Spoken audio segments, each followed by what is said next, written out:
When you look at the night sky, you see points of light that seem eternal, but they're not. Every star is fighting an epic battle, gravity crushing inwards and the explosive force of nuclear fusion pushing outwards. How this battle ends all comes down to one thing: a star's starting mass. Imagine a star like our Sun. It will spend billions of years in a stable balance, but when its fuel runs low, gravity will begin to win. The Sun will swell into a red giant, likely swallowing the inner planets, before gently puffing its outer layers away to form a beautiful planetary nebula.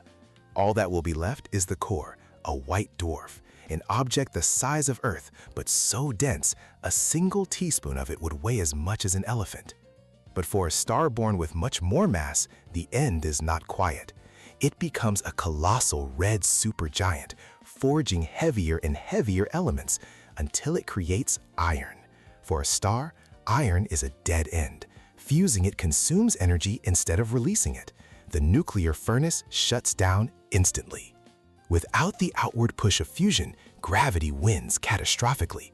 The entire star collapses at a quarter of the speed of light, then rebounds in a titanic explosion called a supernova, an event so bright it can outshine an entire galaxy.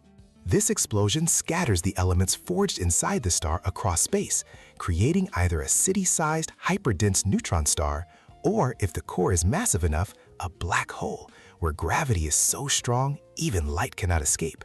But most importantly, that stardust, the carbon, the oxygen, the iron, becomes the raw material for new planets and for us.